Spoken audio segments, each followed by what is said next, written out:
നമ്മൾ അമിതമായി സന്തോഷിക്കാതിരിക്കാനും ഈ സന്തോഷം, അല്ലെങ്കിൽ ഇപ്പം നീ ഒരു സിനിമ നിർമ്മിതാവാണ്, അല്ലെങ്കിൽ നീ ഒരു സിനിമ ഡയറക്ടറാണ്, അപ്പോഴും ഭജനം അപ്പം നീ അമിതമായ സന്തോഷം ഉണ്ടാവും. കാര്യം നിന്നേക്കാൾ സീനിയറായിട്ട് വന്ന ആൾക്കാർക്ക് ഒരു അവാർഡ് കിട്ടിയിട്ടില്ല, നിനക്ക് കിട്ടിയെന്ന് വിചാരിച്ചോ. ഇതിൻ്റെയൊക്കെ പഠനകാലങ്ങൾക്കെല്ലാം ഉണ്ടാകുന്നത്.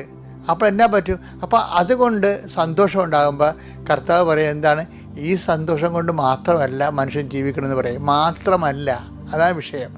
മാത്രമല്ല ജീവിക്കണത്. ഇപ്പോൾ നിനക്ക് പഠനത്തിൽ റാങ്ക് കിട്ടി, സാഹിത്യം എഴുതുമ്പോൾ നിനക്ക് അവാർഡ് കിട്ടി. അപ്പോൾ കർത്താവ് പറയും ഈ അവാർഡിൻ്റെ സന്തോഷം മാത്രമല്ല മനുഷ്യൻ ജീവിക്കുന്നത്. എന്താണ്? തൻ്റെ വായിൽ നിന്ന് വീഴുന്ന ഓരോ വചനം കൊണ്ടാണ്. അപ്പം തന്നെ ഷിഫ്റ്റ് ചെയ്ത് ദൈവത്തിൻ്റെ വചനത്തിലേക്ക് നമ്മൾ മാറ്റുകയാണ്.